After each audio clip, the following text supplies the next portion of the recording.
Uno de los temas de etapa de lo que venimos conversando permanentemente, en realidad desde que el jefe de gobierno porteño, Horacio Rodríguez Larreta, junto con su ministra Soledad Acuña, así lo determinó, tiene que ver con la prohibición, y esta palabra que tanto detestamos, por lo menos yo, y me hago cargo de lo que digo, del lenguaje inclusivo en las escuelas porteñas. Para charlar un poco con una mirada diferente sobre esta prohibición que implementó el gobierno porteño, tenemos en comunicación telefónica a Jorge Altamira, un destacado y reconocido dirigente de la izquierda de nuestro país. Jorge, ¿cómo le va? Buenos días, Vero Sarasola, Walter González, los saludamos. ¿Qué tal? ¿Cómo están ustedes? Buenos días.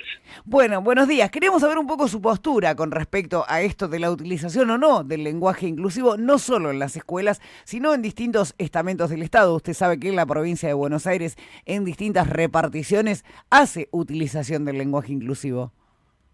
Bueno, cuando el Estado determina que hace utilización, establece reglas para utilizar el lenguaje inclusivo, está haciendo lo mismo que la reta cuando lo prohíbe. Es decir, desde arriba y abajo, el Estado, que es un poder coercitivo de la sociedad, eso no hay que olvidarlo, el Estado es un poder coercitivo en la sociedad, establece una imposición. Acá el lenguaje que vamos a adoptar es el inclusivo, allá el que vamos a prohibir es el inclusivo, y el Estado actúa despóticamente. La cuestión es esta: el lenguaje inclusivo es el lenguaje que utiliza la sociedad. Se puede inventar un lenguaje porque un ideólogo o lo que fuere decide que la construcción lingüística tiene que ser otra. De ninguna manera. El lenguaje acá en la Argentina ha evolucionado todo el tiempo, pero ha partido de la práctica social de todo el mundo. Se han inventado palabras, se han adoptado, castellanizado palabras extranjeras, particularmente de Brasil. Eso ya lo había notado Jorge Luis Borges. Y bueno, las integramos en lenguaje común, porque es así. La importancia de la cuestión del lenguaje es que el lenguaje no es solo para que uno hable con el otro, sino que el lenguaje tiene que ver con el pensamiento. Bueno, Hay muchas... precisamente ahí, a ese punto quería que usted me dijera eso porque yo tenía algo para decirle al respecto. ¿Usted no cree que a partir de la ley de identidad de género, de los derechos adquiridos por las minorías y las disidencias, como el matrimonio igualitario, esto no hace que el lenguaje tenga que mutar efectivamente para que reconozcamos al otro, a la otra o al otro como se sienta representado, definido o autopercibido? Porque, a ver, le amplío un poquito la pregunta, a ver si soy un poquito más clara, porque a veces no soy muy clara preguntando.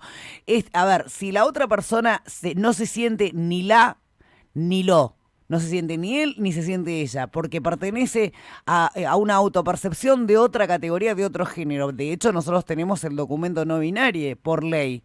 ¿No es hora de que el lenguaje acompañe a esa disidencia y a esa persona como se autoperciba? Veremos cuál es la práctica social, porque eso de que deba ser de tal o cual modo es una imposición del Estado. Pero hay una Que está ley pero avalado, hay una porque, ley, Jorge, que lo avala. A ver, bueno, pero la ley también, no, la ley ha establecido este aspecto de la documentación, ¿no es cierto? El lenguaje es un fenómeno social más amplio. La ley también es una imposición. Cuidado, la ley también es un aspecto coercitivo. Es no, decir, pero la ley, no, la ley en este caso, Jorge, es un derecho ganado por las minorías que fueron invisibilizadas infinitamente en la claro, República Argentina. hay leyes que son reclamadas por los trabajadores, por ejemplo la jornada de 8 horas. El gobierno impone la jornada de 8 horas. Esa imposición es coercitiva, es una conquista de los trabajadores. En la práctica social, yo no observo que la gente hable con el lenguaje con el lenguaje inclusivo, entre otras cosas porque no ha nacido espontáneamente. El lenguaje no es algo que usted pueda meterle en la cabeza a otro por ley, de No, ninguna no, pero manera. no, no, pero de hecho el Estado de la provincia de Buenos Aires le habló, no lo mete por ley, lo que hace es ampliar derechos y de reconocer a las minorías que se autoperciben de otra forma que no son mediante el género binario hombre o mujer. No, mire, las mujeres y los binarios están oprimidos y restringidos en derechos en forma extraordinaria. arranquemos primero por los verdaderos derechos. Todos son Por derechos... ejemplo, No, Jorge, todos no, son no, derechos no, verdaderos. perdón, no, yo como político, como militante político, tengo que distinguir lo que es real de lo que es un fraude. Porque si la mujer va a vivir una situación de violencia, de desatención completa del Estado, de un poder judicial que obliga a parir a una nena de 10 años, y arranco por el lenguaje, estoy jugando a la hipocresía. Esto lo digo desde el punto de vista político, porque es indudable, por ejemplo, que un gobierno que firma con el FMI y dice que es nacional y popular, es un gobierno hipócrita, políticamente. Entonces, cuidado, porque hay problemas que tienen que ver con la política, donde los gobiernos tratan de disimular lo que son.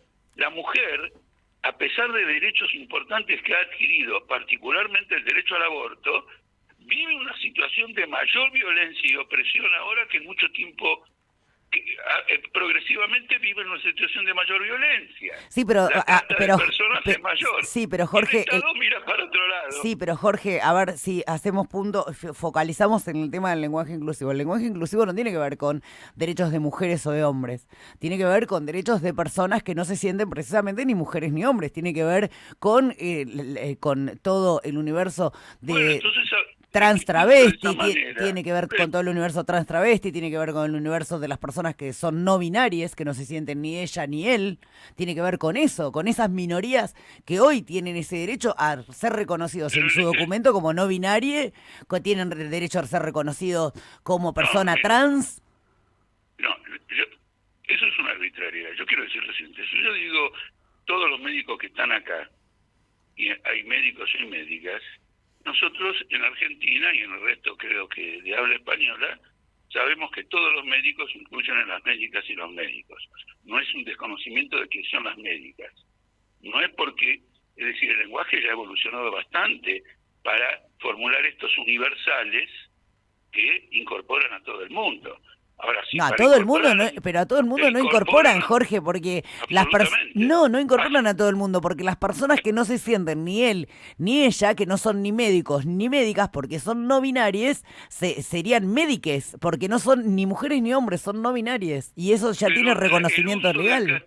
El uso del castellano a través del tiempo incorporó que ciertas expresiones, como todos, incluyen a mujeres y a hombres. Ahora, yo no quiero entrar en ese debate, le voy a explicar por qué, porque usted puede tener una opinión sobre esto, yo otra. Ese punto no me interesa. Lo que yo digo es que la construcción del lenguaje no puede ser artificial. No puede salir por decreto ni por un escrito de alguien que dice que un no binario no se siente tal o cual o otro. Es una práctica social. Lo que tiene que recoger la literatura, etcétera, etcétera, es la práctica social. Usted no puede hacer una cosa de tipo completamente artificial.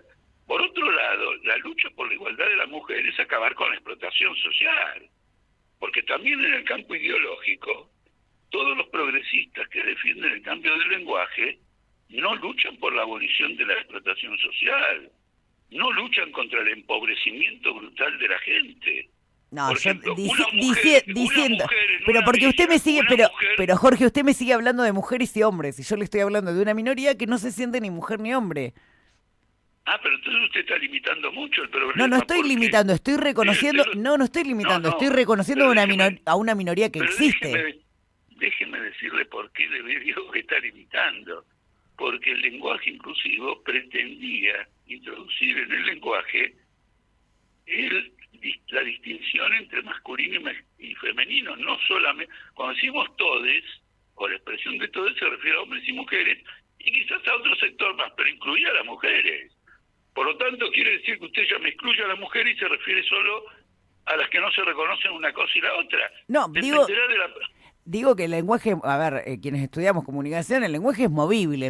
A ver, se anuló el voces, usted recuerda, usted sabe mucho más que yo de esto, que antes en Latinoamérica se hablaba de vosotros, que cuando en la época de la colonia utilizábamos el lenguaje castellano mucho más estricto. El lenguaje es movible, el lenguaje se transforma como se transforman las sociedades y va paralelo. Yo no le estoy diciendo que todo el mundo lo tiene que usar ni que todo el mundo lo use. use. Lo que sí cuestiono yo desde mi lugar como comunicadora es el hecho de prohibir, que es lo que hizo Larreta en Cava, y es lo que presentaron acá en Provincia de Buenos Aires, un proyecto en conjunto, el diputado de Avanza Libertad Guillermo Castelo junto con Matías Rancini, diputado provincial de Juntos por el Cambio, para prohibir el uso, no solo en las escuelas, sino en todos los estamentos del Estado. No, usted A mí, me parece que, no, ya la confusión es muy grande. El tema consiste en lo siguiente: ¿cómo le vamos a enseñar en la escuela a los niños? ¿Con cuál lenguaje? ¿Con un lenguaje que ellos reconocen o con un lenguaje que no reconocen?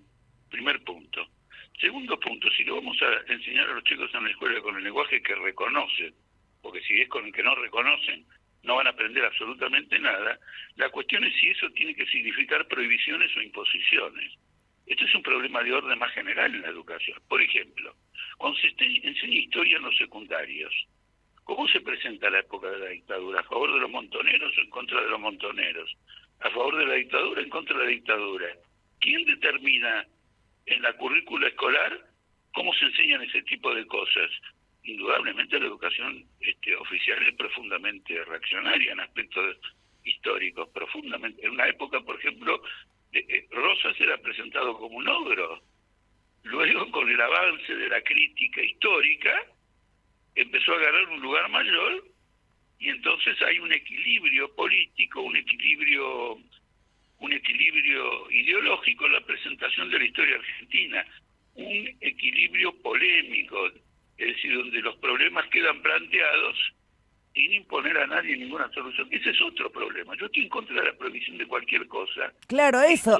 Por eso me extrañó. Estoy en contra Por eso me de que extrañó algunas de sus declaraciones, porque yo sé que la ustedes... declaración dice, lo que yo escribí dice contundentemente que me pongo las prohibiciones. Exactamente, por eso, a ver, nadie acá habla, me parece, por lo menos quienes he tenido la oportunidad de entrevistar a otros lingüistas que están lingüistas, de hecho, que están a favor de la inclusión del lenguaje inclusivo. Nadie dice que una docente se va a parar delante de un aula y va a hablar con la E para todo, pero sí reconocer esas palabras o esa forma, porque en realidad también usted sabe mucho mejor que yo, porque tiene mucha más experiencia y mucha más trayectoria de la que tengo yo, que también no hablar en inclusivo también es una forma de no visibilizar a una minoría que existe.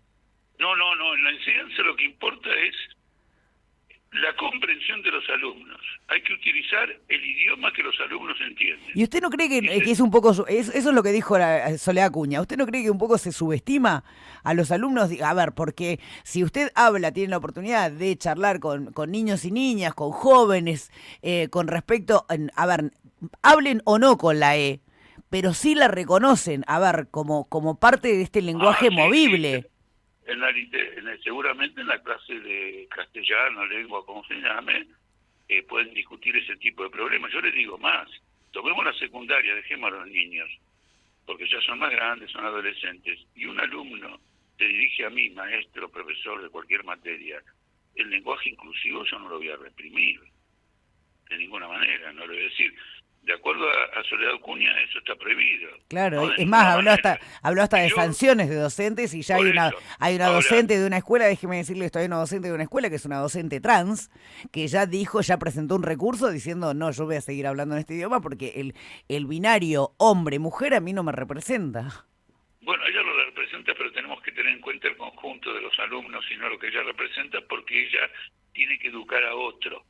¿Entiende? Acá tenemos que distinguir lo que es una política de prohibiciones de lo que es la pedagogía escolar y la formación del pensamiento. Eso no se establece por ley y no va a ocurrir nunca. En realidad, usted señalaba el problema de la colonia. Yo cuando estaba en la escuela primaria hablaba de vos con todos los alumnos, los chicos, etcétera, y tenía que escribir como tú. Claro. Y el que cambió todo eso no fue ninguna ley. El que cambió todo eso fue la literatura latinoamericana, en particular la argentina, que empezó a introducir en las novelas, en el diálogo de los personajes, el voceo. Entonces, en un momento determinado, todo el mundo empezó a escribir con voz, pero deseaba hacerlo, porque el voceo era lo que usaba casi en todos lados, y no se lo dejaban usar en las escuelas. Cuando yo tenía que escribir una composición en la secundaria, lo tenía que escribir con tú, Y yo lo tenía internalizado eso. Yo decía, en esto me expreso con vos, en esto me expreso con tú. Bueno, en un momento dado, ese chaleco de fuerza en mi espíritu y en el espíritu de todos los chicos de la época se quebró. Y entonces quedará eso. Si esto ocurre con el lenguaje inclusivo, muy bien. Después discutiremos algunos problemas en particular sobre este lenguaje inclusivo que tienen que ver con el desarrollo de categorías teóricas. Si la favorece o no la favorece, o si constituye una regresión en el pensamiento científico y teórico, que es un problema muy importante. Y ahí se va a dar una batalla, porque muchas cosas que ocurren en la sociedad son regresivas. No todo es progreso. Esta guerra que tenemos imperialista en todo el mundo es un retroceso histórico poderoso. Los que no hablan de esta guerra y no la combaten, ¿no es cierto?, están contribuyendo a una regresión poderosa. No todo es progreso y puede ocurrir que se produzcan retrocesos en el lenguaje teórico porque empieza a desarrollarse un espíritu de barbarie. Cuando yo leo el Clarín, no tengo un problema para leer las palabras, pero todo el desarrollo teórico de los problemas, todo el desarrollo, pero no teórico, conceptual, es absolutamente fraudulento. Jorge, siempre es un placer charlar con usted. Me quedo con lo que me dijo. Es que está en contra de cualquier tipo de prohibición. Después las mismas sociedades van adaptando sus lenguajes, porque de hecho ya en la República Argentina no se habla de la misma manera en Tierra de Fuego que en Salta. Muy bien, ese es un detalle muy importante. Es un aspecto que quería también indicarle en algún momento, bueno, lo indicó usted, pero quiero señalarle mi coincidencia con eso. No se habla en todas las provincias, y le voy a decir en qué aspecto. Por ejemplo, nosotros acá en la ciudad o en la provincia de Buenos Aires, hablamos con el pasado anterior. Por ejemplo, yo tuve un sueño. En Tucumán dicen, yo he tenido un sueño. Sí, nosotros lo hemos hablado acá. Tengo una amiga santiagueña que siempre me decía, he pasado por tu casa y no te he encontrado. Bueno, muy bien. Y en parte soy la influencia de Bolivia. Por supuesto. Y nosotros en La Plata decimos y nosotros en La Plata, Jorge, decimos pollajería. Por ejemplo, hay que ver si eso progresa o no progresa. De golpe me aparecen palabras que yo no sabía interpretar y me quedé desconcertado y no las usaba. Cuando llegó, especialmente por la gente muy joven, muy adolescentes, y al tiempo empecé a reconocer el uso de esa palabra y la incorporé también a mi lenguaje. Imagínense, yo una vez pronuncié un discurso por televisión que, según alguien que escuché después en la radio, yo había sido el primero en introducir esa palabra en la televisión. Cuando agarré y dije que tal corriente política, no voy a mencionar de qué corriente se trataba, era trucha, en un discurso televisivo. La palabra trucha ya se escuchaba. Ahora, en mi opinión personal, la palabra esa tiene un origen brasileño, portugués. Sí. Así que hay que ver por qué. Porque en portugués existe la palabra trouxe, que es al tonto, ¿me entiendes? Sí. Y bueno, y trucho es... De todas formas, Jorge, discutir el lenguaje inclusivo tiene que ver con una cuestión mucho más política, me parece, que una cuestión gramatical. Tiene que ver con el reconocimiento de las minorías y de las disidencias y el reconocimiento... No creo que sea así. Yo creo que es un intento de un sector político de creer que la mujer puede conquistar plenamente sus derechos. Pero no hablamos, bueno, si no vamos a seguir charlando hasta las 11 de la mañana, Jorge, no es la mujer. Sin abolir la explotación capitalista. La explotación social es la base histórica de la opresión de la mujer. Pero ahí vamos, pero vamos de nuevo, Jorge. Y también de los binarios, de todo. Bueno, ahí me gusta que amplíe. Y del racismo, porque el racismo también es la base, la explotación social es la base. Entonces las corrientes que la gente llama progres quieren, con alteraciones de orden superficial o superestructural, disimular una realidad que el capitalismo está acentuando, agravando y no atenuando. Este es el punto. Jorge, no tengo más tiempo. Como siempre, un placer charlar con usted. Le mando un abrazo grande y que tenga lindo fin de semana. Muchísimas gracias. Hasta luego. Estábamos en comunicación telefónica con Jorge Altamira, un dirigente de la izquierda, con el que hay muchas cosas de esto de que acabamos de charlar. Se lo dije al aire, ¿eh? No estoy diciendo nada que no le haya dicho al aire. No coincido, pero siempre es un placer escuchar diferentes voces y ves que se puede charlar opinando diferente y desde el debate me parece que lógico, sano y con respeto. 33 minutos pasaron de las 9 de la mañana. Nos vamos a